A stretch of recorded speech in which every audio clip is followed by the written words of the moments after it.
আসসালামু আলাইকুম। দেশের এবং দেশের বাইরে যে যেখান থেকে ভিডিওটি দেখছেন, cook and kids with Rumana channel থেকে আমি রুমানা আপনাদেরকে আমার নতুন রেসিপিতে আমন্ত্রণ জানাচ্ছি। বন্ধুরা, কেমন আছেন আপনারা?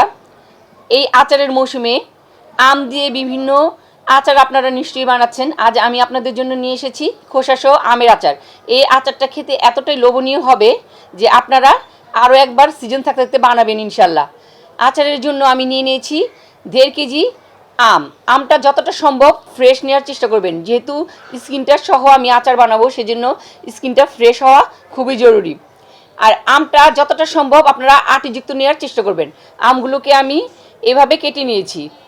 টুকরোগুলো কিন্তু খুব বেশি বড়ও না ছোটো না, যেহেতু স্কিন সহ নিয়েছি সেজন্য স্কিনের উপর একটু ছুরি দিয়ে দাগ টেনে দিয়েছি, যাতে মশলা মিষ্টি সব কিছু ঠিকঠাক মতো ঢুকতে পারে। সেজন্য আমগুলো কাটা হয়ে গেলে আমি এর মধ্যে পর্যাপ্ত পানি দিয়ে দিচ্ছি, আর এর মধ্যে কিছুটা লবণ দিয়ে আমি আধা ঘন্টার মতো ভিজিয়ে রাখবো, যাতে আমের কষ বের হয়ে যায়।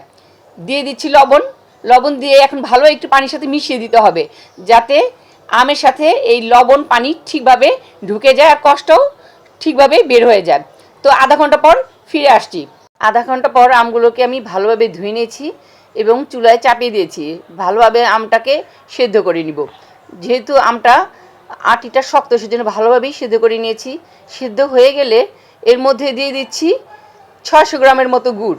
যেহেতু আম 1.5 কেজি আর খোসা সহ নেওয়া হয়েছে, সেজন্য অবশ্য আপনারা আম যদি বেশি টক হয় তাহলে গুড়ের পরিমাণটা একটু বাড়িয়ে নিতে পারেন। আমি আজ গুড় দিয়ে করছি, আপনারা ইচ্ছা করলে কিন্তু এই আচারটা চিনি দিয়েও করতে পারেন, তবে গুড় দিয়ে করলে আচারের এই কালারটা বেশ সুন্দর আসবে।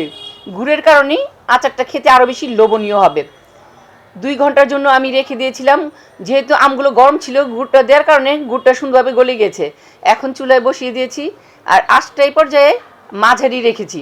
মাঝারি পর্যায়ে রেখে আচারটা বানাতে হবে। আম যেহেতু সিদ্ধ করে আছে, আর চুলায় আমি শুকনো মরিচ কয়েকটা ভেজে নিয়েছি। আর এখানে আমি 3 টেবিল চামচ পাঁচফোড়ন আর 1 টেবিল চামচের চাইতে কিছুটা কম মৌরি নিয়েছি, আর নিয়েছি কয়েকটা তেজপাতা। এগুলো আমি সুন্দরভাবে ভেজে নিব, হালকা আঁচেই ভেজে নিব। মরিচ আগে দিয়ে দিয়েছি, যেহেতু মরিচটা একটু সময় বেশি লাগে, সেজন্য মরিচটা একটু ভাজা হয়ে গেলে তখন আমি পাঁচফোড়ন, মৌরি আর তেজপাতা দিয়ে ভেজে নিব। আর তেজপাতাটা কিন্তু আমি গুঁড়ো করব না, এগুলো এখন ভাজা হয়ে গেলে সুন্দরভাবে গুঁড়ো করে নিব। আর মিহি বেশি করা যাবে না, আধা ভাঙার চিতে কিছুটা একটু গুঁড়া করে নিতে হবে। আচারে দিয়ে দিয়েছি 1 চা চামচ হলুদের গুঁড়া, 2 চা চামচ মরিচের গুঁড়া। রসটা প্রায় শুষে এসেছে। এখন এর মধ্যে দিয়ে দিব ভিনেগার। 1 টেবিল চামচ আমি ভিনেগার দিচ্ছি। ভিনেগার দিলে আচারটা আপনারা বছর জুড়ে সংরক্ষণ করতে পারবেন, সেজন্যই ভিনেগারটা দেওয়া। আর যদি চান যে বেশি দিন সংরক্ষণ করবেন না, তাহলে ভিনেগারটা না দিলেও চলবে। সপ্তাহখানে কিংবা 10 দিন আপনারা এইভাবেই খেতে পারবেন আচারটা। এখন মশলাটা আমি দিয়ে দিচ্ছি। আর দেখুন, তেজপাতাটা কিন্তু আমি গুঁড়ো করিনি, অন্য মশলাগুলোর সাথে আমি তেজপাতাটাও দিয়ে দিচ্ছি। আর এর মধ্যে দিয়ে দিচ্ছি 1 চা চামচের মতো সাদা লবণ, আর 1 চা চামচের মতো বিট লবণ। 2 টেবিল চামচের মতো আমি সরিষার তেলও দিয়ে দিচ্ছি। এগুলো কিন্তু শেষ পর্যায়ে দিতে হবে। দেখুন, মশলা আর তেল দেওয়ার সাথে সাথে কিন্তু আচারের কালারটাও বেশ চেঞ্জ হয়ে গেছে। এখন কত সুন্দর লাগছে। এখন আমি আরও কিছুক্ষণ মিনিট 5 মতো একটু চুলায় আঁচ করে নিব, তারপরেই আমার হয়ে যাবে আচার।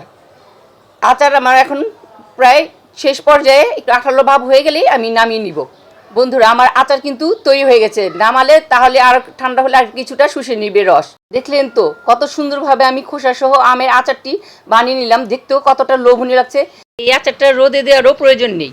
দেখতে যতটা লোভনীয় লাগছে, খেতে কিন্তু হয়েছে আরও বেশি মজার। বন্ধুরা, তাহলে আমার এই আচারের রেসিপিটি যদি আপনাদের পছন্দ হয়ে থাকে, সাবস্ক্রাইব, লাইক, কমেন্ট, শেয়ার করতে ভুলবেন না। আবারও নতুন রেসিপি নিয়ে আপনাদের সামনে চলে আসব। আজ এ পর্যন্তই। আল্লাহ হাফেজ। বন্ধুরা, আপনাদের জন্য রইল আম দিয়ে তৈরি করা আরও 2টো রেসিপি।